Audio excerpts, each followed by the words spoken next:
성경봉독 하겠습니다. 시편 119편 89절에서 96절, 구약성경 893페이지, 시편 119편 89절에서 96절 말씀 한 절씩 교독합니다.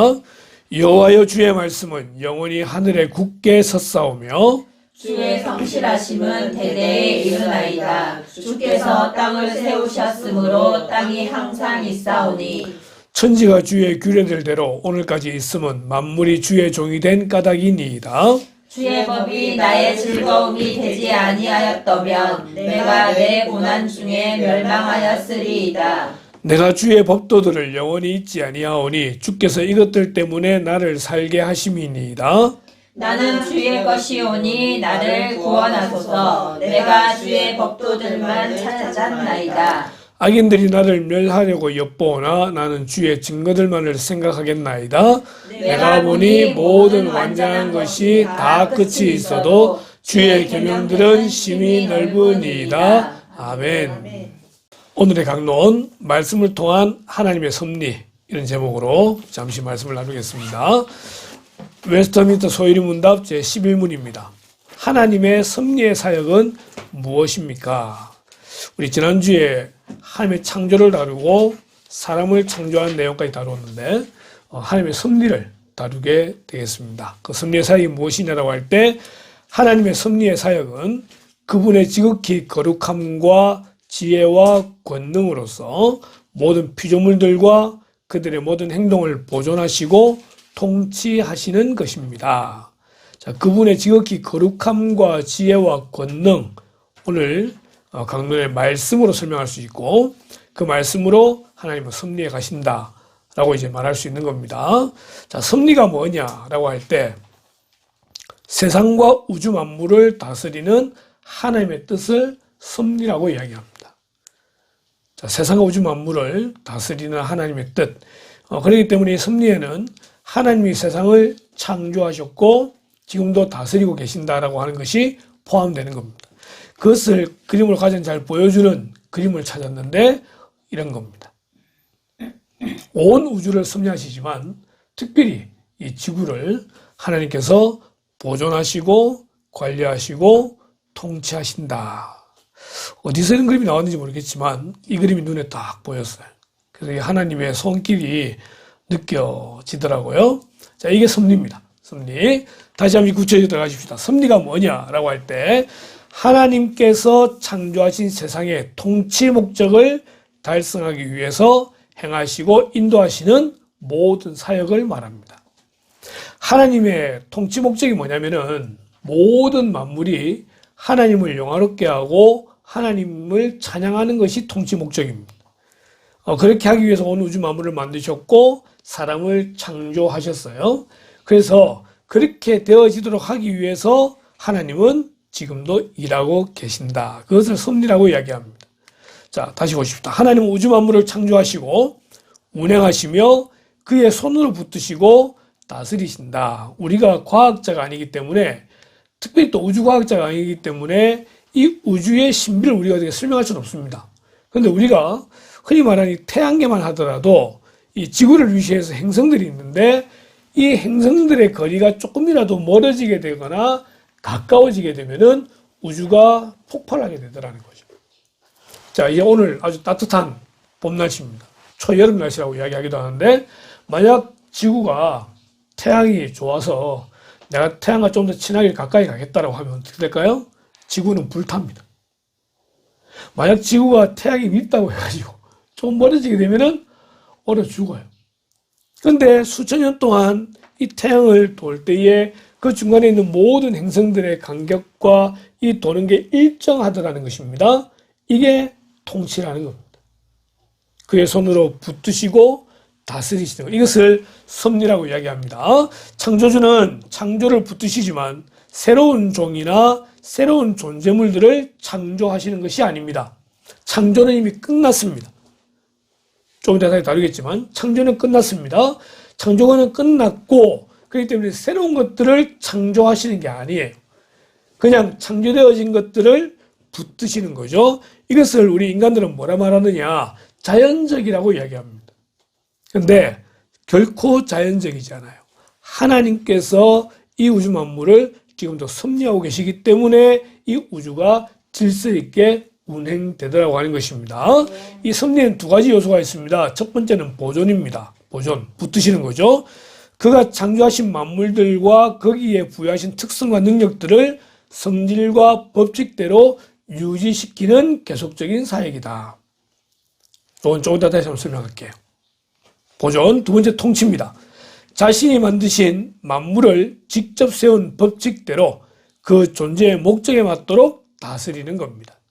그렇기 때문에 사람은 사람대로, 동물은 동물대로, 만물은 만물대로, 식물은 식물대로, 우주는 우주대로 그 성질과 법칙대로 계속 유지시키시면서 하나님 만드신 법칙대로 그것을 다스린다. 좀 어렵지만 이렇게만 이해하고 일단 넘어가십시오. 좀 이따 다시 한번 더 설명을 하게 될 겁니다. 통치에도 두 가지의 종류가 있는데 첫 번째는요, 일반 섭리가 있습니다. 하나님이 세상에 있는 만물을 유지하고 다스리는 것, 이 온 우주가 그 법칙에 따라서 계속 운행하도록 만들고 사람이 또한 태어나고 죽고 하는 이런 모든 일반적인 그냥 가장 기본적인 걸 유지하고 다스리는 것이 일반 섭리입니다.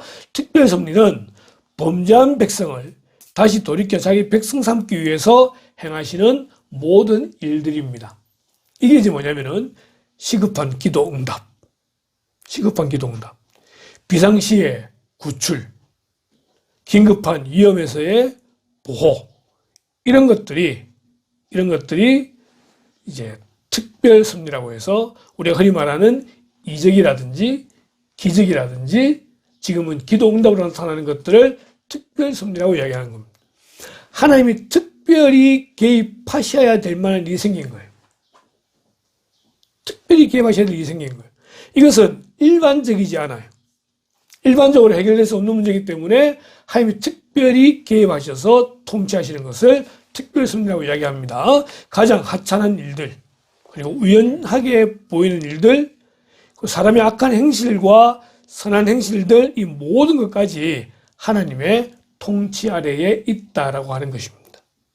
우리가 보기에는 정말 하찮은 일처럼 보이기도 하고 우연처럼 보이게 하지만은 그러나 그 모든 것들이 다 하나님의 통치 아래에 있다는 것입니다. 그렇기 때문에 우리에게 벌어지는 모든 일들은 결코 우연이 없다라고 하는 것입니다. 이게 정말 중요합니다. 자, 섭리를 이해하기 위해서는 첫 번째로 하나님이 최고의 존재라는 관점을 가지고 있어야 됩니다.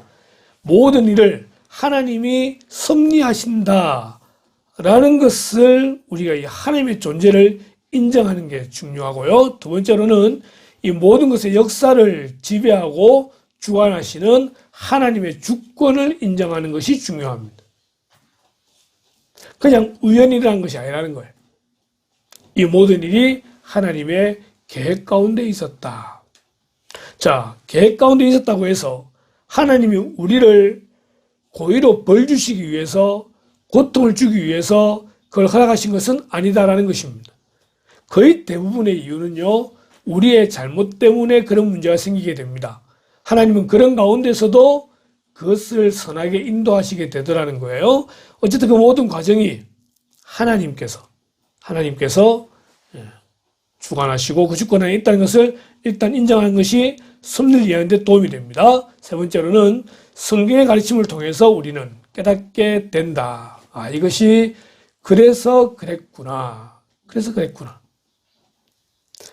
자, 좀 더 말씀으로 들어가십시다. 시편 119편입니다.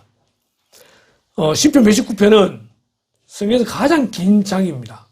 그래서 그냥 읽으면은 20절, 30절, 길어봤자 50절인데 무려 176절이 있습니다. 그래서 돌아가면서 성경 읽을 때 시편 119편이 딱 걸린다. 그렇습니다. 시편 119편. 누군가 이 시편 119편을 내 영혼의 화제 진압이라고 이야기합니다.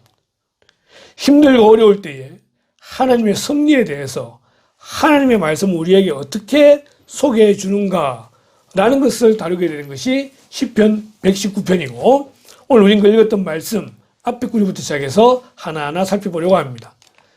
이 시편의 저자가 얼마나 힘들었는지 81절부터 보여줍니다.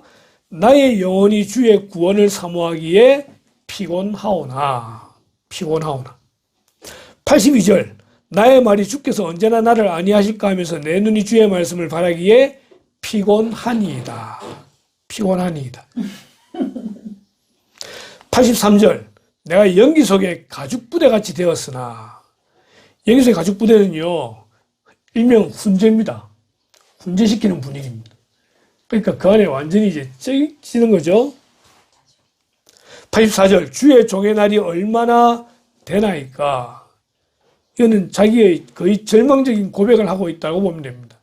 내가 정말 이렇게 해서 차라리 죽는 게 나은데 내가 죽을 날이 얼마 남았습니까? 라고 말하는 그런 시인의 모습 보게 됩니다. 85절에 나를 해하려고 웅덩이를 팠나이다.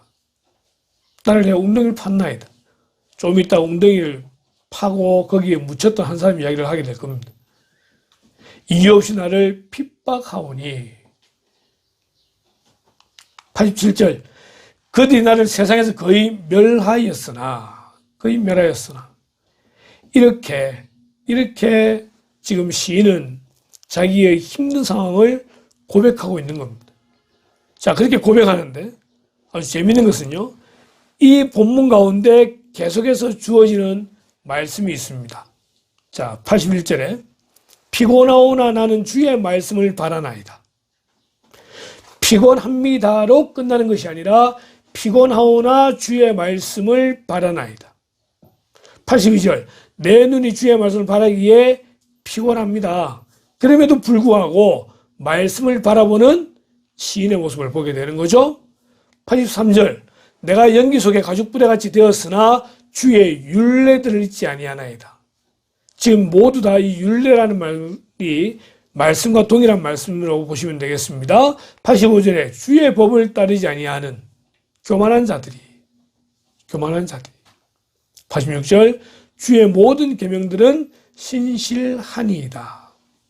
87절 나는 주의 법도를 버리지 아니하였사오니 88절 주의 입의 교훈을 내가 지키리이다. 88절에 주의 인자하심을 따라 나를 살아나게 하소서. 이 말을 좀 더 강하게 표현한다면은 지금 저는 살고 싶습니다. 너무 힘이 드는데 죽을 만큼 한데 나를 살게 해주소서. 내가 주의 입의 교훈을 지키리이다 라고 말하고 있는 것입니다. 이 시편의 저자는 절망적이었습니다. 아무런 소망이 없었습니다. 그러나 그가 바라봐야 할 한 가지 있었으니 그것이 바로 하나님의 말씀이었습니다. 왜 말씀을 바라봐야 되냐면은 그 말씀 가운데 하나님의 섭리가 설명되어지고 있기 때문에 그렇습니다. 하나님의 말씀 어떻습니까? 여호와의 주의 말씀은 영원히 하늘에 굳게 섰사오며 주의 말씀은 영원하다고 말합니다. 인간은 유한합니다. 아무리 많이 살아도 100세, 120세 하지만 사람은 결국은 죽는다는 거예요. 하나님은 영원하십니다. 하나님이 영원하시기 때문에 주의 말씀 또한 영원합니다. 영원하다는 말은 불변하다는 말과 동일한 말입니다. 불변하시기 때문에 우리는 그 주의 말씀을 붙들어야 됩니다. 91절 천지가 주의 규례들대로 오늘까지 있음은 만물이 주의 종이 된 까닭이니이다. 주의 규례들대로 천지가 오늘까지 있다라고 한다는 말은 하나님께서 섭리하셔서 보존하시고 통치하고 계시다는 거예요. 계문, 강목, 과속종. 이게 이제 개는 동물계. 동물계에 보면은 척추동물문이 있고 절지동물문이 있고 그 다음에 강목, 과속, 종이 되게 되면은 이 종자에 있는 것들은요 절대 변할 수 없는 종류들입니다. 창세기 1장에 하나님이 태초에 천지를 창조하시는데 모든 동물들을 각기 종류대로라고 할 때 그 종자가 이 종자입니다. 식물을 종류대로라고 할 때 그 종자가 이 종자입니다. 그렇기 때문에 이 종에서 변이되는 것은 있을 수가 없는데 그래서 하나님께서 그렇게 보존하셨다라고 하는 거예요. 다시 한번 볼까요? 천지가 주의 규례들대로 오늘까지 있음은. 그래서 우리는 재난을 인정하지 않습니다. 하나님께 지금까지 붙들고 계시다는 것입니다. 하나님의 말씀에 대해서 시편 기자는 이렇게 말합니다. 주의 법이 나의 즐거움이 되지 아니하였다면. 하나님의 말씀이 나의 즐거움이 됩니다. 첫 번째, 말씀을 듣는 즐거움이 있습니다. 두 번째, 말씀을 읽는 즐거움이 있습니다. 세 번째, 말씀을 공부하는 즐거움이 있습니다. 네 번째, 말씀에 순종하는 즐거움이 있습니다. 하나님의 말씀을 대할 때 이 말씀이 우리의 즐거움이 될 때에 고난 중에 멸망하지 않는다라는 것입니다. 아무리 힘들고 어려운 절망 가운데 있다 할지라도 심지어 요나가 큰 물고기 뱃속에 3일간 갇혀있는 그런 칠흑 같은 어둠에 있다 할지라도 주의 법의 즐거움에 빠지게 될 때에 능히 그 고난을 이겨낼 줄로 믿습니다. 93절 내가 주의 법도들을 영원히 잊지 아니하오니 주께서 이것들 때문에 나를 살게 하심이니이다.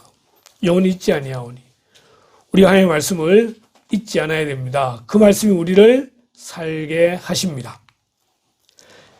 94절에 나는 주의 것이오니 나를 구원하소서 내가 주의 법도들만을 찾았나이다. 악인이 나를 멸하려고 엿보오나 나는 주의 증거들만을 생각하겠나이다. 내가 보니 모든 완전한 것이 다 끝이 있어도 주의 계명들은 심히 넓으니이다. 법도 증거 계명 다 하나님의 말씀입니다. 이 말씀이 우리를 구원하게 되고요. 이 말씀이 우리를 살리게 되고요. 이 말씀이 마지막까지 우리를 인도하시게 되는 줄로 믿습니다. 우리는 하나님의 말씀을 통해서 하나님의 섭리를 깨달을 수 있습니다. 우리는 무엇을 찾으려고 하는 것일 수도 있고 그냥 성경을 읽을 수도 있지만 그 가운데 하나님께서는 지금 일어나고 있는 일에 대해서 분명히 그 이유를 설명해 주시고 거기에 대한 답을 제시해 주시게 된다는 것입니다. 우리 사랑하는 성도 여러분들의 삶 가운데에 힘들고 어려운 부분이 있다 할지라도 항상 말씀 가운데서 하나님의 뜻을 찾고 승리하게 되기를 주님의 이름으로 축원합니다. 네. 자, 이것을 잘 설명해 주시는 한 사람을 소개하려고 합니다. 요셉이라고 하는 한 17살 된 소년의 이야기입니다. 요셉에게는 11명의 형제가 있었습니다.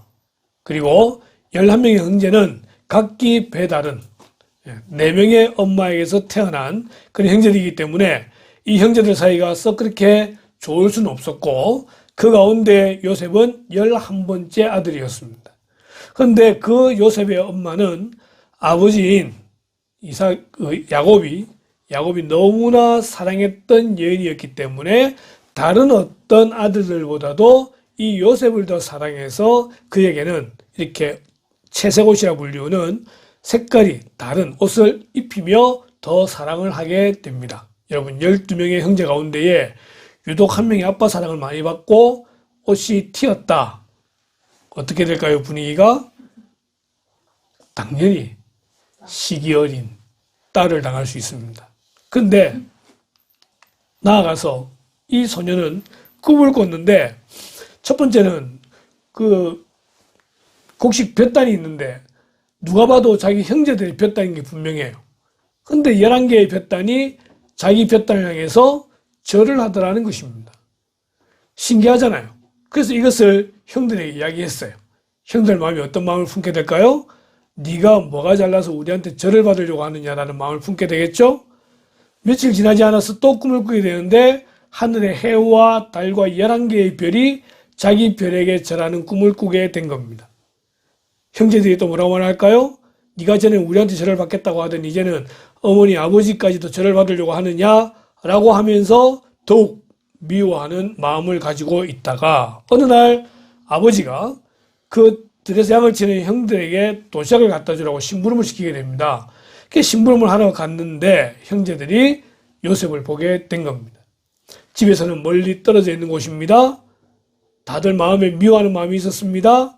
이 요셉을 결국은 죽이려고 작정을 하게 됩니다. 그나마 그나마 그 중에 한 형제가 이 요셉이 죽으면은 아버지가 슬퍼할 걸 알고서는 그냥 저기 웅덩이가 있는데 웅덩이에 그냥 넣어놓자. 나중에 죽이자. 해놓고 그를 빼주려고 그렇게 했었는데 그렇게 해서 웅덩이에 빠뜨려놨는데 그 형제들 마음에 마침 미디안 상인이 지나가서 그 상인에게 은 20개를 받고 요셉을 팔게 되었습니다. 나중에 처음에 웅덩이 넣자고 했던 형제가 와서 보니까 동생이 안 보이는 거예요. 이미 팔려고 난 다음이니까. 결국 그 뺏었던 채색 옷에다가 양의 피를 발라서 아버지에게 데려가서는 우리가 오다가 이 옷을 주었는데 보면은 요셉 옷이 아니냐라고 거짓말을 하게 되고 그때부터 아버지는 요셉이 죽은 걸로 알게 되더라는 것입니다. 요셉이 꿈을 꾸었잖아요. 그 꿈이 뭐죠? 형제들에게 절을 받는 꿈입니다. 아버지 어머니의 절 받는 꿈입니다. 자기가 절 받을 생각은 아니겠지만 하나님께서 예비하신 비전은 분명히 뭔가 그래도 좀 더 의미 있는 일을 하고 나름대로 영향적인 일을 하게 될 거라는 생각을 하고 있었습니다. 근데 현실은 어떻게 됩니까? 애굽으로 팔려가서 당시에 옛날에는 시위대장이라고 그랬는데 친위대장인 보디발의 집에 노예로 팔려가게 됩니다. 이 애굽이 지금의 이집트인데 이집트는 아프리카입니다. 사람들의 색깔이 좀 검죠? 색깔이 좀 다른 그런 곳에 가서 노예로 있게 됩니다. 요셉은 최선을 다했습니다. 또한 성경을 보니 하나님께서 함께 하셔서 은혜를 주심으로 보디발의 집에 요셉이 일을 맡은 이후부터 요셉 때문에 그 집이 형통케 되더라는 것입니다. 보디발이 보니 그게 보이더라는 거죠. 그래서 그를 가정총무로 세우게 됩니다. 주인의 신뢰를 받던 요셉에게 위기가 닥치게 됩니다. 그래서 바로 이 보디발의 아내가 요셉을 유혹하더라는 겁니다. 성경에 뭐라고 되어 있냐면은 요셉이 용모가 빼어나고 아름다웠다고 말을 합니다. 보디발의 아내가 그런 요셉에게 동침을 요청할 때에 요셉은 분명히 단호히 거절하였습니다. 성경에 보니까 여인이 날마다 청하였다고 말하고 있습니다. 자, 지금 요셉의 위치는 흔히 말하는 당서열 3입니다. 보디발과 그의 아내를 제외하고 나면은 그 집안의 가장 높은 위치에 있는 사람입니다. 그렇기 때문에 그가 한때의 욕정으로 의해서 보디발의 아내와 동침할 수도 있습니다. 그렇게 하면 더 큰 권력이 자기에게 주어졌을 것입니다. 그럼에도 불구하고 요셉은 거절하였습니다. 어느 날 여인이 꾀를 내어서 사람들을 다 내보내고 혼자 있던 중에 요셉이 일을 하러 왔을 때 그 옷을 잡고 동침을 요구했지만 요셉은 그 옷을 버려두고 도망하였습니다. 보디발의 아내는요, 요셉이 괘씸하여 남편인 보디발에게 요셉이 자기를 희롱하려 하였다고 말하면서 결국 보디발은 요셉을 감옥에 가두게 되었습니다. 요셉이 잘못한 게 있습니까? 특별히 잘못한 게 없습니다. 그런데도 그는 지금 이렇게 감옥에 갇히게 되는 겁니다. 요셉은 그 감옥에서도 성실했습니다. 감옥에 갇힌 요셉이지만은 하나님께서 함께 하셔서 형통하게 하셨고 간수장의 은혜를 받게 하셔서 거기서도 귀하게 일을 하게 되었습니다. 그러다가 그곳에 2명의 아주 높은 관리가 갇히게 되는데 이제 보디발은 그 2명의 관리를 요셉이 수정들도록 만들었습니다. 그러던 어느 날 그 2사람이 꿈을 꾸게 되었고 그 꿈을 요셉이 해몽해 주게 되는데 먼저 한 사람은 왕의 술을 맡은 관원장이었는데 그 꿈 내용을 보니까 앞에 포도나무가 있는데 그 나무에 3가지가 있고 싹이 나서 꽃이 피고 포도송이가 익었고 자기 손에 바로의 잔이 있기 때문에 거기에 포도를 따서 즙을 바로의 잔에 짜서 그 잔을 바로의 손에 드렸다 라는 꿈을 꾸었다는 것입니다.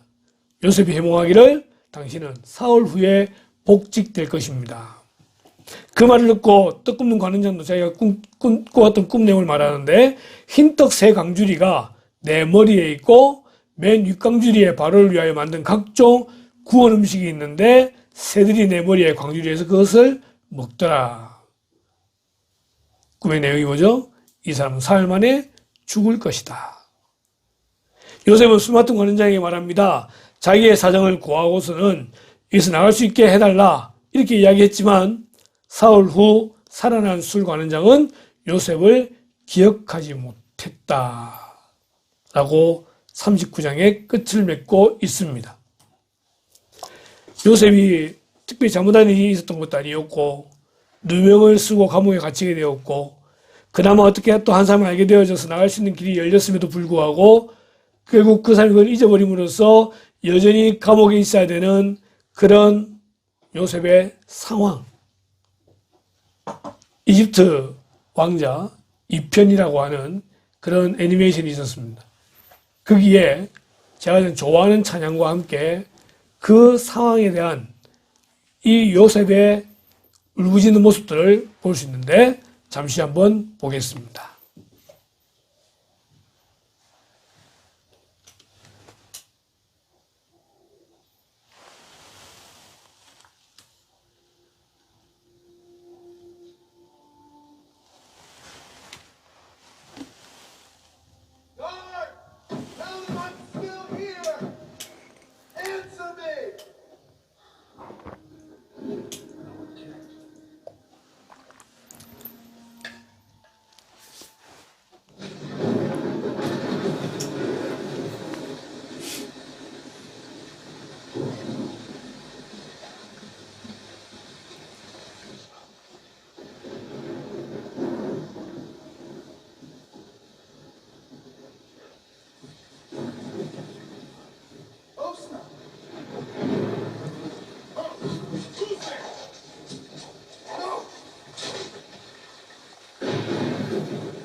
God, why are you doing this to me?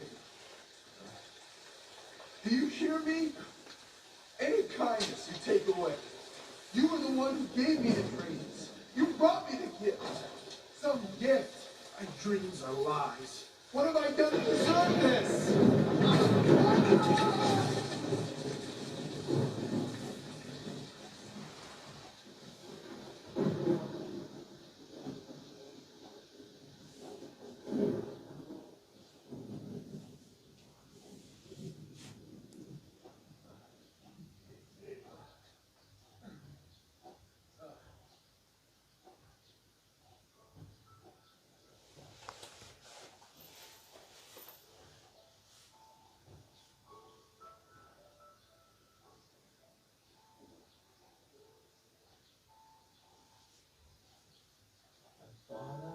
What's right? Thought I had the answers. Thought I chose the surest road, but that road brought me here. So I put up a fight and told you how to love me. Now just when I have given up, the truth is coming clear. You know better than I. You know the way. I let go. The need to know why. For you know better than I. If this has been a test, I cannot see the reason, but maybe knowing I don't know is part of getting through. I try to do what's best. Faith has made it easy to see the best thing I can do is put my trust in you. For you know better than I. You know the way. I'll let go the need to know why. For you know better than I.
예, 우리는 끊임없이 질문합니다. 하나님 왜 이러십니까?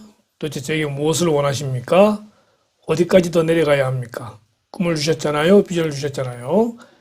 그럼 그것을 유지는 못해도 이렇게 저를 대하시면 안 되죠. 왜 이런 고통과 고난을 저에게 주시는가요? 하나님이 진짜 계시기는 한 건가요? 라고 질문하기도 합니다. 자, 우리의 결론으로 들어가십시다. 2년 후에 바로 왕은 2개의 꿈을 꾸게 됩니다. 그리고 애굽의 모든 점술가와 현인을 불러서 꿈을 해몽하도록 하였지만 어느 누구도 그걸 해몽하지 못했을 때에 그때 마침 술 맡은 관원장이 요셉을 기억해내고 요셉을 감옥에서 데리고 오게 됩니다.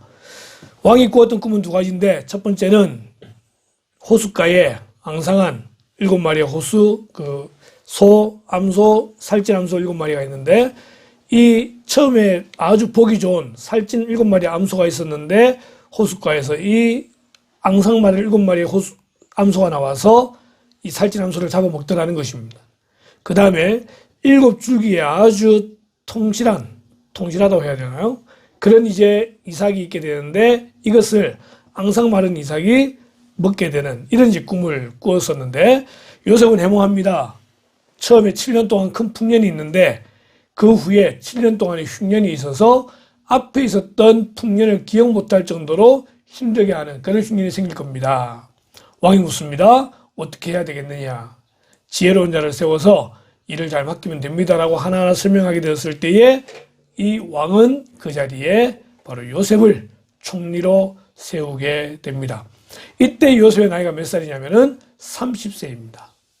성경을 보니 자기의 인장 반지를 빼어 요셉의 손에 끼우고 그에게 세마포 옷을 입히고 금사슬을 목에 걸고 자기에게 있는 버금술에 그를 태우매 무리가 그의 앞에서 소리 지르기를 엎드리라 하더라. 바로가 그에게 애굽 전국을 총리로 다스리게 하였더라.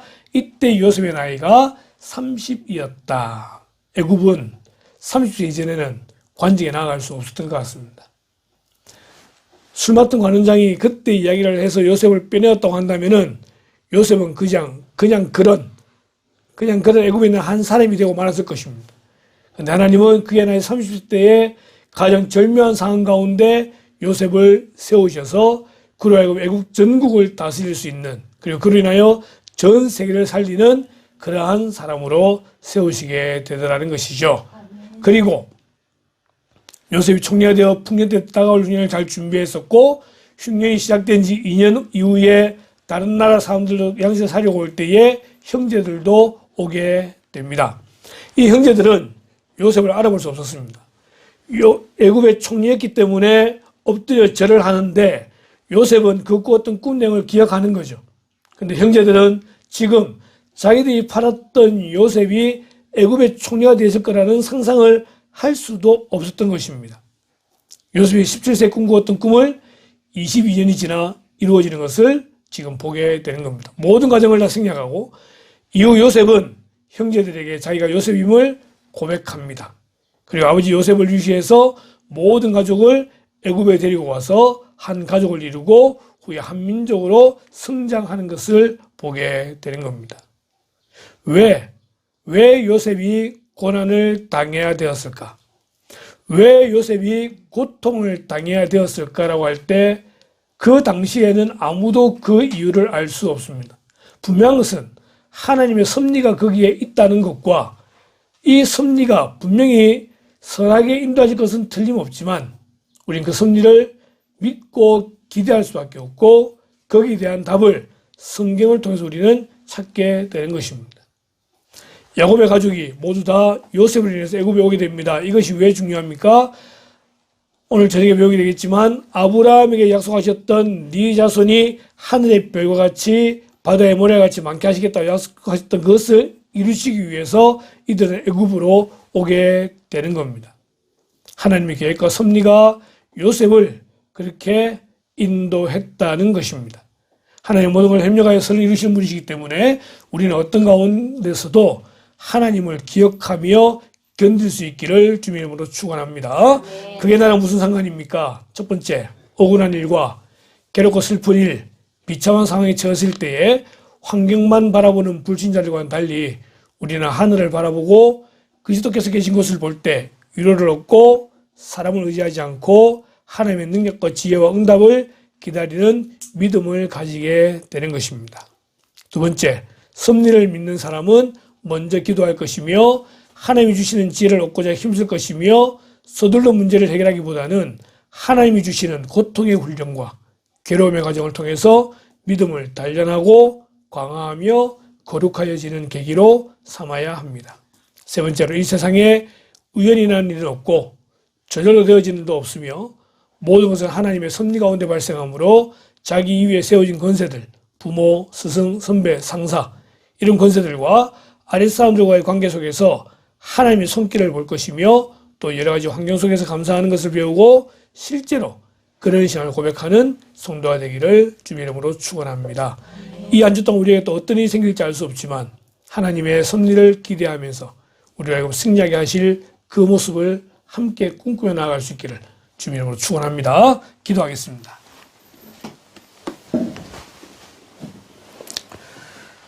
하나님, 요셉의 경우를 봅니다.